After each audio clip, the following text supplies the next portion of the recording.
इस वक्त रुक करते हैं वाराणसी का। प्रधानमंत्री नरेंद्र मोदी वहां संबोधन कर रहे हैं, सीधे उन्हीं का रुख करते हैं। पूर्वांचल के, पूर्वी भारत के विकास को गति देंगे। इसमें रेल, रोड, एयरपोर्ट से जुड़े प्रोजेक्ट हैं। इसमें पशुपालन, उद्योग, स्पोर्ट्स, कौशल विकास, इससे जुड़े कई प्रोजेक्ट हैं। इसमें स्वास्थ्य, स्वच्छता, आध्यात्म, पर्यटन, एलपीजी गैस, अनेक क्षेत्रों से जुड़े अनेक विध काम है। इससे बनारस समेत पूरे पूर्वांचल के लिए नौकरी के बहुत सारे नए अवसर बनेंगे। आज संत रविदास जी की जन्मस्थली से जुड़े अनेक प्रोजेक्ट्स का भी यहां से लोकार्पण हुआ है। मैं इन सारी परियोजनाओं के लिए आप सभी को बहुत बहुत बधाई देता हूं। साथियों, काशी और पूर्वांचल में कुछ भी अच्छा होता है तो मुझे आनंद होना बहुत स्वाभाविक है। आज बड़ी संख्या में मेरे नौजवान साथी भी आए हैं। कल रात को मैं सड़क के रास्ते बाबतपुर से बीएलडब्ल्यू गेस्ट हाउस आया हूं।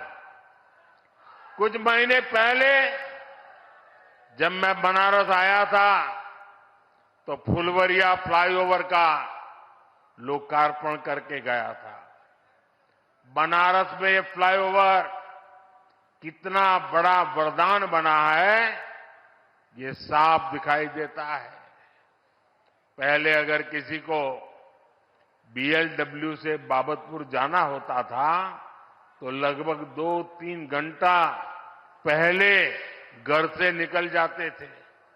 पहले मंडुवाड़ी पर जाम, फिर महमूदगंज पर जाम, कैंट पर जाम, चौका घाट पर जाम, नदेसर पर जाम, यानी जितना समय फ्लाइट से दिल्ली जाने में नहीं लगता था उससे ज्यादा फ्लाइट पकड़ने में लग जाता था। लेकिन एक फ्लाईओवर ने ये समय आधा कर दिया है। और कल रात को मैं खास वहां जाकर के हर चीज को देख के आया हूं, उसकी व्यवस्था को समझ करके आया हूं। पैदल चल करके जाकर के रात देर गया था। ऐसे ही बीते 10 साल में बनारस के विकास की स्पीड भी कई गुना बढ़ी है। अभी थोड़ी देर पहले यहां सीगरा स्टेडियम के पहले चरण के काम का लोकार्पण भी किया गया है। बनारस के युवा खिलाड़ियों के लिए आधुनिक शूटिंग रेंज का भी लोकार्पण किया गया है। इनसे बनारस और इस क्षेत्र के युवा खिलाड़ियों को बहुत मदद मिलेगी। साथियों, यहां आने से पहले मैं बनास डेयरी के प्लांट में गया था। वहां मेरी अनेक पशुपालक बहनों से बातचीत करने का मुझे मौका मिला। किसान परिवारों की इन बहनों को 2-3 साल पहले हमने स्वदेशी नस्ल की गिर गाय दी थी। मकसद ये था कि पूर्वांचल में बेहतर नस्ली स्वदेशी गायों को लेकर जानकारी और बढ़े, किसान को, पशुपालकों को इससे फायदा हो।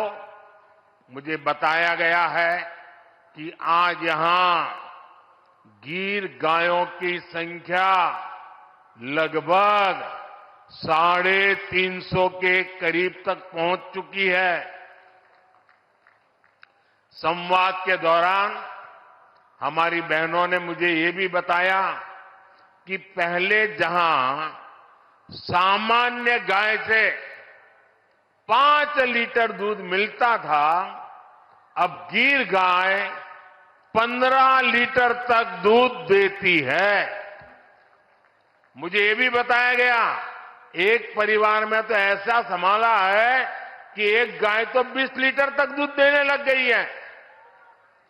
इससे इन बहनों को हर महीने हजारों रुपयों की अतिरिक्त कमाई हो रही है।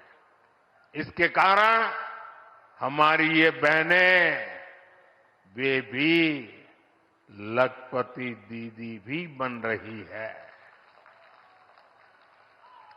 और ये स्वयं सहायता समूह से जुड़ी देश की 10 करोड़ बहनों के लिए बहुत बड़ी प्रेरणा है।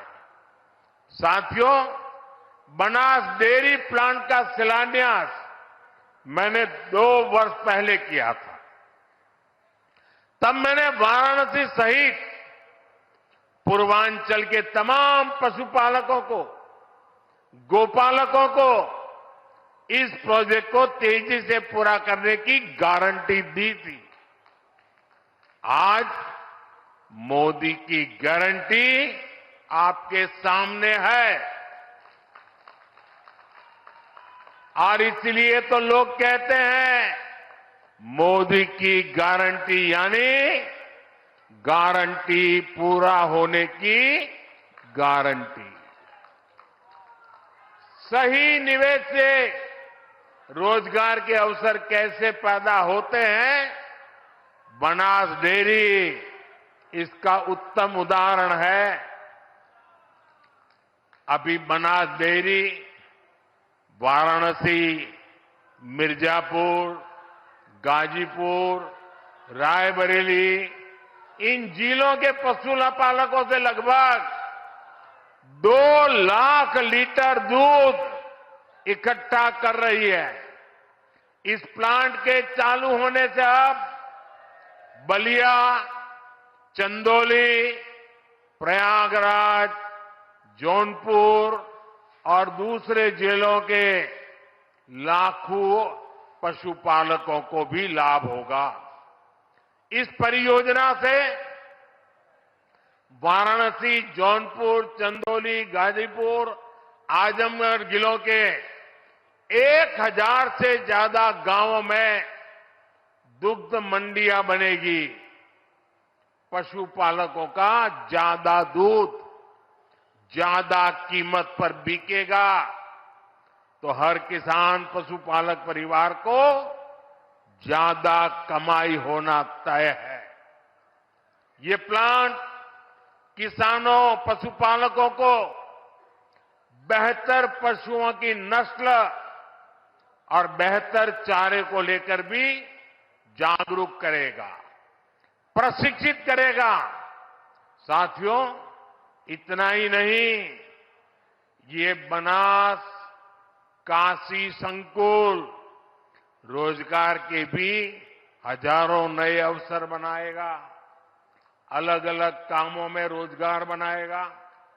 एक अनुमान है कि इस संकुल से पूरे इलाके में 3 लाख से ज्यादा किसानों की आय बढ़ेगी। यहां दूध के अलावा छाछ, दही, लस्सी, आइसक्रीम, पनीर और अनेक प्रकार की स्थानीय मिठाइयां बनेगी। इतना कुछ बनेगा तो इन्हें बेचने वालों को भी तो रोजगार मिलने वाला है। यह प्लांट बनारस की प्रसिद्ध मिठाइयों को देश के कोने कोने तक पहुंचाने में बहुत बड़ी भूमिका निभाएगा। दूध के ट्रांसपोर्टेशन से जुड़े कारोबार में भी अनेक लोगों को रोजगार मिलेगा। इससे पशु आहार से जुड़े दुकानदार, स्थानीय वितरकों का भी दायरा बढ़ेगा। इसमें भी अनेक रोजगार बनेंगे। साथियों, इन प्रयासों के बीच मेरा बनास डेयरी के कामकाज से जुड़े वरिष्ठ साथियों से भी एक आग्रह है। मैं चाहूंगा कि आप दूध का पैसा सीधे बहनों के अकाउंट में डिजिटल तरीके से भेजिए। किसी पुरुष के हाथ में पैसे मत देना। मेरा अनुभव है इसके बहुत ही शानदार परिणाम आते हैं। पशुपालन तो एक ऐसा सेक्टर है जिसमें सबसे अधिक हमारी बहनें जुड़ी हैं। ये बहनों को आत्मनिर्भर बनाने का बहुत बड़ा माध्यम है। पशुपालन छोटे किसानों और भूमिहीन परिवारों का भी बहुत बड़ा सहारा है। इसलिए डबल इंजन सरकार पशुपालन और डेयरी सेक्टर को इतना बढ़ावा दे रही है। साथियों, हमारी सरकार अन्नदाता को ऊर्जादाता बनाने के साथ ही अब अन्नदाता को उर्वरक दाता बनाने पर भी काम कर रही है। उर्वरक दाता बने। हम पशुपालकों को दूध के अलावा गोबर से भी कमाई के अवसर दे रहे हैं।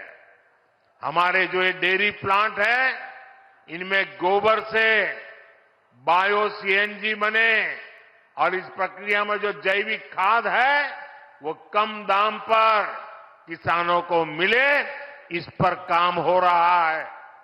इससे प्राकृतिक खेती को और बल मिलेगा। गंगा जी के किनारे प्राकृतिक खेती करने का चलन वैसे भी अब बढ़ रहा है। आज गोवर्धन योजना के तहत गोबर हो, दूसरा कचरा हो, उससे बायोगैस, बायो सीएनजी बनाई जा रही है। इससे साफ सफाई भी रहती है और कचरे का पैसा भी मिलता है। साथियों, ये हमारे यहाँ काशी तो कचरे से कंचन बनाने के मामले भी है, एक मॉडल के रूप में देश के सामने आ रही है। आज ऐसे एक और प्लांट का लोकार्पण यहां हुआ है। ये प्लांट प्रतिदिन शहर से निकलने वाले 600 टन कचरे को 200 टन चारकोल में बदलेगा। सोचिए, यही कचरा अगर कहीं किसी मैदान में फेंकते रहते तो कूड़े का कितना बड़ा पहाड़ बन जाता। काशी में सीवेज की व्यवस्था को बेहतर बनाने के लिए अनेक काम हुए हैं। साथियों, किसान और पशुपालक हमेशा से भाजपा सरकार की सबसे बड़ी प्राथमिकता रहे हैं। 2 दिन पहले ही सरकार ने गन्ने के न्यूनतम मूल्य को बढ़ाकर 340 रुपये प्रति क्विंटल कर दिया है। पशुपालकों के हित को ध्यान में रखते हुए पशुधन बीमा कार्यक्रम को भी और आसान किया गया है। आप पूर्वांचल का उस समय याद करा, गन्ना के भुगतान के लिए पहले वाला सरकार कितना मिन्नत करवाते रहे, लेकिन अब ये भाजपा की सरकार है। किसानों के बकाये का भुगतान तो हो ही रहा है, फसलों के दाम भी बढ़ाए जा रहे हैं। भाइयों और बहनों, विकसित भारत का निर्माण आत्मनिर्भर भारत के बल पर होगा। अपनी जरूरत का हर सामान बाहर से आयात करने से विकसित भारत नहीं बन सकता। पहले की सरकार और हमारी सरकार की सोच में यही बड़ा अंतर है। आत्मनिर्भर भारत तभी होगा जब देश की हर छोटी छोटी शक्ति को जगाया जाए, जब छोटे किसानों, पशुपालकों, कारीगरों, शिल्पकारों, लघु उद्यमियों को मदद दी जाए। इसलिए मैं लोकल के लिए वोकल रहता ही हूं। और मैं जब वोकल फॉर लोकल कहता हूं तो ये उन बुनकरों, उन छोटे उद्यमियों का प्रचार है जो लाखों रुपए खर्च करके अखबारों और टीवी पर विज्ञापन नहीं दे सकते। स्थानीय उत्पाद बनाने वाले ऐसे हर साथी का प्रचार मोदी खुद करता है। देश के हर छोटे किसान, हर छोटे उद्यमी का एम्बेसडर आज मोदी है। जब मैं खादी खरीदो, खादी पहनो का आग्रह करता हूं तो गांव-गांव में खादी से जुड़ी बहनें, दलित, पिछड़े, उनके श्रम को बाजार से जोड़ता हूं। जब मैं देश में बने खिलौने खरीदने की बात करता हूं तो इससे पीढ़ियों से खिलौने बनाने वाले परिवारों का जीवन सुधरता है। जब मैं मेक इन इंडिया कहता हूं तो मैं इन छोटे और कुटीर उद्योगों पर, हमारे एमएसएमईज के सामर्थ्य को नई बुलंदी देने का प्रयास करता हूं। जब मैं देखो अपना देश कहता हूं तो मैं अपने ही देश में टूरिज्म को बढ़ावा देता हूं। इससे स्थानीय लोगों का रोजगार, स्वरोजगार कैसे बढ़ता है, ये हम काशी में अनुभव कर रहे हैं। जब से विश्वनाथ धाम का पुनर्निर्माण हुआ है, तब से करीब करीब 12 करोड़ से अधिक लोग काशी आ चुके हैं। इससे यहां के दुकानदार, ढाबे वाले, रेहड़ी ठेले वाले, रिक्शे वाले, फूल वाले, नाव वाले, सबका रोजगार बढ़ा है। आज तो एक और नई शुरुआत हुई है। आज काशी और अयोध्या के लिए छोटे छोटे इलेक्ट्रिक जहाज की योजना शुरू हुई है। इससे काशी और अयोध्या आने वाले श्रद्धालुओं का अनुभव और भी बेहतर होने वाला है। भाइयों और बहनों, दशक के परिवारवाद, भ्रष्टाचार और तुष्टीकरण ने यूपी को विकास में पीछे रखा।